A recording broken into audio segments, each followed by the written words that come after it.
How's it going, everyone? Nick from Comic Culture here. It's time for Nick at Night, my weekly comic book review show. Let's get into the books I read this week. Starting over in DC, Batman and Robin Year 1, issue number 6 is out. Now, everyone keeps throwing around words like it's nostalgic feeling, and that's exactly what this book gives you. We have Dick Grayson right now kind of going out on his own. He's still relatively new being Robin. He thinks he can take on the world. Not really the case here. He actually gets held hostage by some really powerful gangsters that we've been exploring for the past couple of issues, and Batman has to go on the rescue mission, or maybe Dick has to do his own escapist kind of stuff right here. In any case, it's a really fascinating story, amazing artwork in here as well, and we explore the relationship between Dick Grayson and Bruce Wayne a little bit more. What's it like trying to acclimate to this new lifestyle? He's out of the circus, he's still dealing with all that trauma.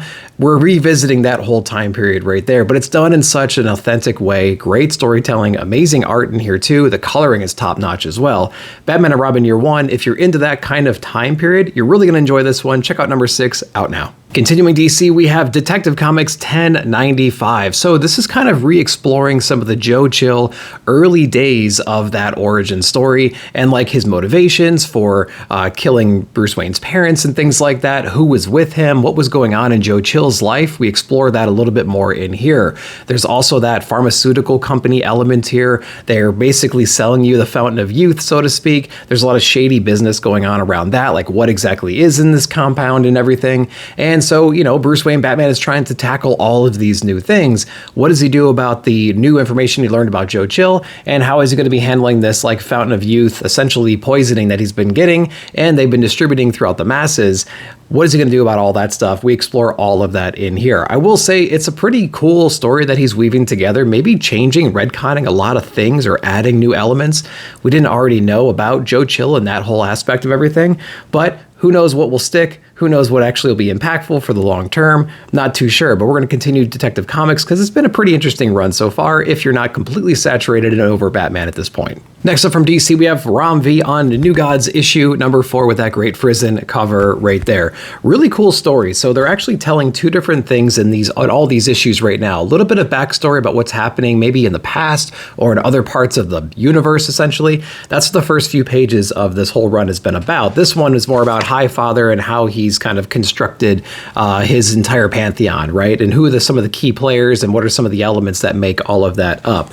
We do, though, fast forward to a more present day where we're talking about Mr. Miracle and Big Barda and their quest to go find this child and like trying to keep it away from Orion. Now, all this was set up in the very first issue of this run, so you have to really read that one to understand what's happening in this issue here. But this is what happens when that timer is up, right? When that head start is no longer there, what's going to happen when Orion shows up and Mr. Miracle's there with the child? We get to explore a little bit of that inside of this book. They do a great job of bouncing back and forth between the two different stories, a more of a retrospective story and some of the more present day stuff. There's amazing artwork inside of here as well. So both artists doing an incredible job in there. There's a buildup, there's a tension, there's this uneasiness that's been building up in these last 4 issues. And some of that stuff is coming to a head here and we're learning more and more and more as we go, which is just adding to the whole experience. So New Gods, spectacular book. You don't have to read the old stuff to really get into this and understand what's going on. They do a good job of filling you in on the way, but it would help to get some kind of understanding of that whole pantheon. But New Gods number 4 is out. Let me know if you're reading it. Continuing DC, we have Absolute Flash issue number 1, amazing variant cover there, and we have Jeff Lemire on the writing. So I was highly anticipating this series right here because I'm loving the Absolute line in general. There's highs and lows, of course, but now we're starting to really blow it out. We have Flash, we have Martian Manhunter coming very soon, and I was really interested to see what an Absolute Flash would look like in this universe, what's different about the origin story, and we do get a little bit of that in here. I will say, as a first issue, there's not a whole lot of something you can really sink your teeth into. We're featuring Wally West right now. He's kind of going around. He's like a military brat in a way. He's being shifted around and stuff, and he's understanding that the compound that he's in right now, surrounded by familiar characters, of course, is doing some interesting experiments with a lot of power and things like that. And so that's kind of like his soft origin story in here, is he just gets, absorbed. He absorbs all these powers that gets emanated out during this one event or whatever, and he gets the power set. And of course, we get some familiar characters trying to track him down as well. So we do get a little bit of an origin story in here, but it doesn't really have like that that like a really, really exciting moment, I don't think, that we should have had inside of an issue 1, but it's something I'll keep reading to see if it's going to blossom and turn into something different. Absolute Flash number 1, not too bad. Let me know if you guys read that one. Now, on the other hand, Absolute Batman issue number 6, this was a spectacular read, probably one of my favorite issues that we've had so far. Number 5 was pretty solid as well. But this one right here, what happens when our Batman kind of turns heel a little bit? He gets his ass kicked, he gets ganged up on, and essentially thrown into the garbage dump. We get a little bit of retribution inside this issue with some amazing, like, Dark Knight homage kinds of things going on there. He's taking on the Black Mask or whatever in his organization head on in here in some kind of a surprise way with new toys and gadgets and things like that. We also explore a little bit more about his childhood and what was going on around the time of his father's murder. His mom's playing a big role with Jim Gordon inside of like the more present day stuff. There's all these like crates of weapons and things like that, that basically the Black Mask is saying, you know, Gotham, tear yourself apart, wear these goggles, you can see the bounty in everyone's head, and just go ham and just start wiping out everybody. Very much like a Dark Knight Joker kind of a thing. Basically the city will eat itself alive, so to speak. Doesn't quite go according to plan. There's a little bit of humanity still around, and there's some cool things that happen inside of this issue right here. We even get the return of the Alfred character in here, so that's pretty cool to see them teaming back up. This seems like the conclusion of this arc right here. I'm interested to see where it goes, and it's kind of cool timing because Superman's in the same place, Wonder Woman's in the same place. We're gonna get like the second arc of these stories. Interested for that? Let me know if you read this one down below. Jamal Campbell doing everything you possibly can on Zatanna issue number 2. Amazing DNA cover on that one as well. I like this one a lot more than issue number 1, to be honest with you, because now we're kind of like out of the weeds a little bit and we are actually tackling the story head on. We don't have to worry about like the origin of all that stuff. Zatanna was somewhat backstabbed by this former coworker of hers in the theater or during her performance and whatnot. There's this really mystical being that's living inside this painting, this like white lady, something like that. It's a spiritual thing we're trying to unpack still, who's corrupting different people around her, and so we're trying to tackle all of that, right? She's been wounded in this like mystic way. Others can't see it, but she can certainly feel it, and we as the reader can perceive it as well, and she's trying to overcome that right now. All of her basic magic is not quite doing it. This book turns into a murder mystery as well. She has a lot of guilt that she's dealing with inside the book because she wasn't there to save the people that she cared about. The art in this book and the compositions and just like the overall coloring and everything, spectacular job. This book is beautiful to look at, so props to Campbell for just putting together a spectacular story right here. So this is a book that I was somewhat interested in after issue number 1. Now I'm really interested in it after the second issue. Let me know if you guys are reading this one down below. That's it for DC. Let's go over to Marvel. One World Under Doom issue number 2 from Ryan North. We have Silva on here as well. The first issue was a little bit over the top for me. We have Sorcerer Supreme Doom basically taking over the entire world, creating one nation, something without borders. We're getting rid of all that nonsense and the politics and everything. People can come and go wherever they please. Again, nothing's really holding him back from being prosperous, and he's trying to unite the entire world. But of course, he's Doom. So like, what's the underlying intention? Our heroes are set to determine that right here. So they're doing their best, specifically in this issue, the Fantastic Four. We have Valeria as well in here, like doing some cool things, having some conversations, trying to get to the bottom of this as well. Meanwhile, her parents and everybody else are trying to, you know, take Doom on, trying to stop him however they can. But of course, they just get their asses kicked throughout this issue. And we get to see exactly how, you know, maybe how powerful Doom is towards the end. Being Sorcerer Supreme, he's kind of limitless in some ways, but he forces some kind of a thing on somebody, which is going to be interesting to see what the repercussions are there. Doom's motivations in here seem pretty pure. Our heroes seem to be like the arrogant fools in a way, at least from my perspective. They know he's a bad dude. They can't perceive that he's going to be someone that's going to be helpful for the nation. There's a lot of like corresponding like news articles and things like that, some interviews where the crowd and the populace seems to be pretty much on board with Doom at this point, which is interesting. So they got to sway the public opinion and they have to take on Doom, the Sorcerer Supreme, at the same time. A lot of cool things happening inside the book. Overall, it's a decent book, I would say. I was expecting a little bit more, but it's been fun to see so far. One World Under Doom, issue number 2. Let me know if you read it. Next up, we have Magic issue number 3. Grabbed it for the prison cover. I read the first couple of issues, so I wanted to continue it, but I'm not really enjoying it, to be honest with you. This is the problem I kind of have with Marvel characters at this point right now, and maybe this bleeds over to DC. We have these characters that have gone through so many different story arcs over their time, so much loss, so much tragedy, so much leveling up to take on whatever threat they have. I feel like they don't really carry over all those experiences from issue to issue. And so I know that over time that makes it very difficult to write a character because they can overcome whatever odds, but I feel like she's kind of a pushover inside this story right here. She's trapped in a villain's version of their limbo, so to speak. She's kind of a prisoner. He thinks that he's giving her everything that she wants, but he wants her around all the time. He kind of wants this relationship in a way. And she's trying to break through the barrier, get out of the limbo that he put her in. There's this other arc where there's this grand demon that's trying to be released, and there's these like seals you have to break to release this monster, and she's trying to prevent all of that. She has her own demons, of course, that she's combating this entire time, and she's got these new human or, you know, junior sorcerer people that she's trying to mentor along the way, and we get some more ancillary characters joining the fray towards the end. But I feel like she's kind of a pushover in here. There's a lot of unnecessary drama, I would say, inside the book, so I'm not really enjoying it, but let me know if you guys are, and what am I missing down below? All right, let's go over to Oni Press for Out of Alcatraz issue number 1. Christopher Cantwell on this one. I was really looking forward to this book because, first off, I don't really get to read a lot of Christopher Cantwell. Oni Press makes some good books, and Alcatraz is just a fascinating time, especially when you're talking about prison escapes and things like that. Set in June 1962, we're following a few prisoners who are escaping Alcatraz at the moment. My only knack is that we don't start where they're actually escaping or they're planning to escape, something like that. It's kind of like already done, and they're somewhat on the run. And they sustained some casualties, or so they think, inside the book, and they're having to deal with whatever the repercussions are there, and they have to like enact the plan that they've been setting up with some resources on the outside to kind of, you know, get them from place to place and earn their freedom, so to speak. So it's all about that. Of course, we have a guy who's lost someone along the way, teaming up with somebody who's a little bit more ruthless and heartless and a little bit more forceful and trying to like get the deed done. And we have some outside help and interference throughout the book that we explore. A lot of cool moments inside here. It is real down to earth, and it's a little bit more of a drama, but it's actually really fascinating. And I really enjoyed everything I've read so far on this. Extra long issues in here, lots of exciting moments inside the book too, and a cool twist at the end. So Out of Alcatraz issue number 1. If you like this time period, if you like prison escape and trying to like go on the run kind of stories, you're really going to dig this one. Let me know if you read it.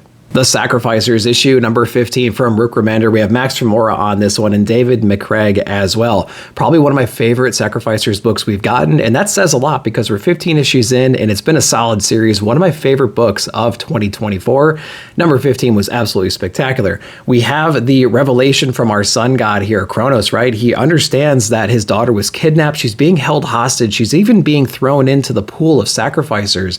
He comes down and rains down holy hellfire on the people that are somewhat responsible for all of this. They're the artwork, the narration that goes along with it, like the poetic nature of all of it. It is brilliant. I love all of that. Also, we have this building rebellion that we're refocusing on. When Pigeon went down into the underworld, essentially, the people who actually churn the gears of this whole world, that rebellion is building, and we get to see exactly to what point in this book as well. And we touch base with the sun god's daughter, who's on the run right now, and she's trying to save these other kids from their inevitable fate, being sacrificers, and just the horrors of the world in general. I'm loving this one. Sacrificers number 15, one of the best issues of the whole series. Make sure you're reading it. Next up is the Power Fantasy issue number 7. Karen Gillan on this one, Casper Wingard, Clayton Clowes on it as well. So blame Eric for this entire thing and some others as well. I binged the entire series, and so this is the first one I get to experience, I believe, as it comes out. Really great one. I really love the binging experience for this issue. If you haven't yet, get through the first couple of issues, and I say get through. There's a lot of narration and talking and things like that. But once you start getting into that issue 2, issue 3, all of a sudden the world starts blowing out and you understand the assignment.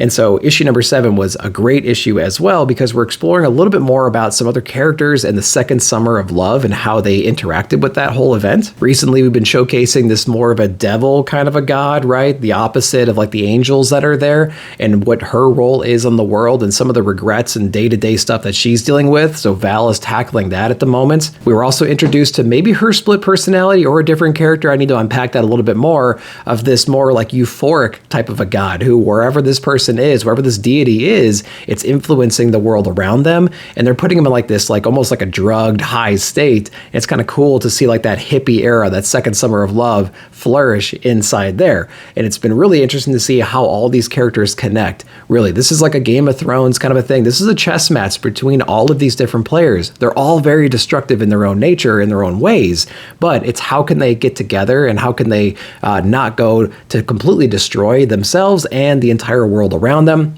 I'm loving everything about this one. It's a very complicated book relationship-wise, but I'm digging it. I love unpacking all of that as well. So I can't wait to read issue number 8 because I don't think it gave us everything we need to know to understand issue number 7, but I'm going to be rereading this one again before 8 comes out because I think there's a lot of nuance inside this issue that we really kind of want to nail down going into the subsequent issues. So Power Fantasy issue number 7. Kind of a challenging read, I would say, overall as a whole story, but it requires all those different books to help put the pieces together. Let me know if you're reading it. Next up from Jason Aaron, we have Bug Wars issue number 2. Awesome read as well. I think I like this one even better than the first issue, which says a lot because the first issue was spectacular.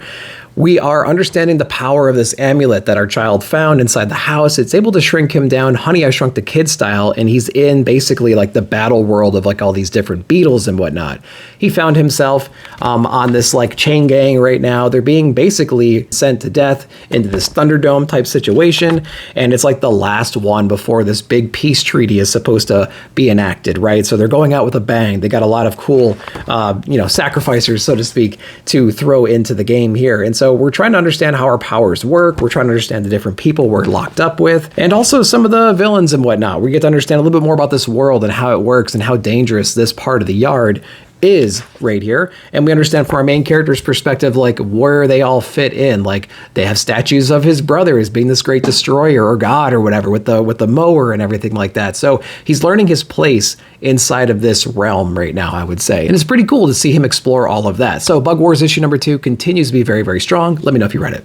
Saga, chapter number 72, Fiona Staples and Brian K. Vaughan on this one. This book does not come out nearly as frequently as I want it to, because I feel like every time I read an issue of Saga at this point, I don't remember what happened in the previous one. So this is almost a book where I want to trade weight it, man. I want to read it in volume format because I just can't remember everything that's going on. But the big thing inside this book that you don't need to remember all the nuances, but the big thing that happens inside of this book is they actually declare kind of a treaty right now in the Great War. Right? So what does that mean between everybody? We have these factions that have been fighting forever in the story of this book and beyond all of that. So this is really the repercussions of that news hitting all the different kinds of people throughout the entire galaxy and their initial reactions to it. Some think it's fake, right? It's like AI generated. Some think it's a way to like sneak around and destroy their enemies in a different way, something like that. And so we get to explore all the different reactions that are happening throughout here. Of course, we get to touch on our main family right here, but we don't spend a whole lot of time on them. It's kind of like everyone thinks everything's going to be peaceful, but there's some doubters out there. There's some initial violent reactions to it, and something's going to explode very, very soon. And we're all going to be surprised, of course, when it does. But Saga number 72, again, I would say at this point it's a trade read, because it just doesn't come out monthly. If it came out monthly, then we can kind of follow the narrative a little bit more. But since it doesn't, it might be a good trade read. Let me know what you guys think down below. G.I. Joe issue number 5 is out this week. Josh Williamson on this one. We have Tom Riley and Jordi Belair as well. Duke and his team have been held captive right now with the combination of like Destro and Cobra forces. So we're trying to figure out how they're going to get out of there. Of course, they're up against impossible odds, just getting their ass kicked and all kinds of stuff. So it's cool to see those interactions right there. But also we get to see the big escape moments. Of course, that was inevitable in here. We have a secret informant, so to speak, somebody who was held behind enemy lines and kind of like integrated themselves into the Cobra regime, helping them do all of that. Lots of action in here. Again, it's an escape issue. People are getting blown away, shit's blowing up, all kinds of stuff is going to hell here in this issue, and we think we know all the Joes are escaping right now, but Duke has a side mission that he's exploring in here. Cobra is actually advancing his weapon to mind control everybody too, so that's going to be being set off, I guess, towards the end of this book, but we have some interference that we explore at the end of this book, and I'm really excited for the next issue here. G.I. Joe has been a great, great read. There's been tons of action in here. It's easy to follow from a perspective of somebody who doesn't have a lot of Joe experience, like myself, and it's been really exciting. I can't wait to read more of this one. Issue number 5 is out. Let me know if you read it. Lastly, we have the Rockefellers issue number 4 is out this week. We have Peter Tomasi and Francis Manapul on this one. So this one doesn't really fit cleanly into the whole Ghost Machine universe, but it is a great read. It's very, very exciting. It's very Johnny Quest-ish. So if you're into that kind of thing, I think you're going to like this. We have a future family who's been displaced. They're living in the modern time, in our time right now, and they're having to deal with like the inconveniences of that. They think of this as like kind of like the golden age in a way, and they would. Having come back this far, things are a little bit more simplistic, and they're having to deal with the dramas of the everyday life now that they're here. Of course, we have our grandpa character who's wooing all the ladies with his athleticism and him saving some kids when they're about to get hit by cars. We have mom and dad trying to rekindle that flair that they used to have and everything, but a lot of trauma and drama and things like that have stopped that a little bit. We have the kids in the story trying to like live their life and go to school and having to like deal with all the inconveniences of the modern day right there as well. And we also have a cool storyline where we're exploring a little bit more about some of the other characters in this universe. And I would say like the role they play in going back in time and like correcting certain time periods and whatnot, saving certain people from certain disasters, and like what the rippling effect of all of that is. So that was really cool to see, you know, that whole thing play out in here. We do get a couple of pages of the villain in the book, which I will say like continues that kind of annoying trend that I have with the series in general, where like I don't quite know who the villain is at this point. It's the same person and they keep interacting, but they're only on the page for about 2 pages an issue. So they don't really have a lot of time to develop, and we don't quite understand everything we need to know about this villain to be really fearful of them. This book so far has been more of like a slice of life of a Johnny Quest, you know, displaced out of time family, which is fun enough, but I need like that threat besides the, you know, villain of the week kind of thing that we see from time to time in this book. But I want to see that main villain be a little more explored and mature a little bit and see how they all play it together. So Rockefellers issue number 4, great read. I love it. It's very entertaining and everything. I'm waiting for it to bump up to that next level though. Let me know if you read it down below. All right, guys, that's what I read this week. I hope you enjoyed that. Let me know down below what you read and what your favorite books of the week were. While you're down there, like, subscribe, share, hit that bell notification to be alerted whenever I put out new videos. Thank you so much for watching. We'll see you in the comments.